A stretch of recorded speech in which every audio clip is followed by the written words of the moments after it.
For 5.5 years, the man known as the Yorkshire Ripper terrorised women across the north of England. He killed 13, but he attacked at least 7 more. These are the stories of the survivors who lived to tell the tale. The village being so sleepy as it was, you just couldn't imagine anything bad happening. And I think when you're youngsters as well, you don't realise what's out there. Tracy Brown was a 14-year-old schoolgirl living in a village just outside Bradford. She was heading home from a friend's house when she crossed paths with Peter Sutcliffe. With it being school holidays, we were allowed half an hour, later, to get home.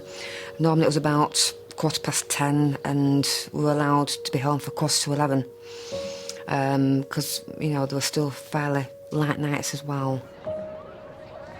We started walking back at the shortcut through the park. It took about 5 or 10 minutes off the journey. But I hung back to chat to my friends, whereas my sister, she carried on. Her sister went on ahead. Tracy, now on her own, was around a mile from home.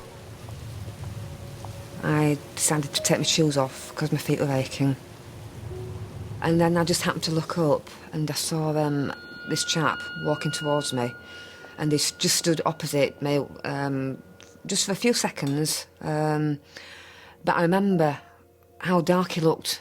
He had this beard and the afro-style hair, very dark eyes. I remember his eyes being almost black. He was about 5'8". He was only short. After he'd looked at me for a couple of seconds, I remember him walking up the road, and that prompted me to start walking. So when I walked home, I was walking quick. And he was walking quite slow, so I fell into step with him. We were chatting, just passing the time of day, and it was quite calming. Even the way he spoke, he was quite unassuming, and that's probably why it didn't make me feel nervous.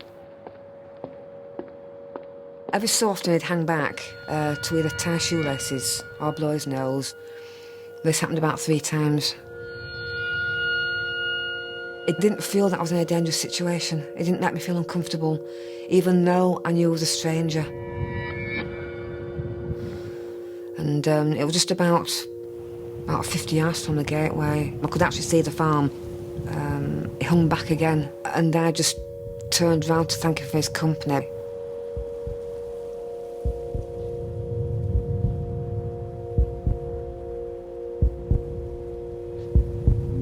But I didn't even get to turn around before he hit me. And he hit me again. And again. And again. And I could hear him grunting with the impact of the blows. I said, please don't, please don't. And in total, I think it was about 5 times he hit me.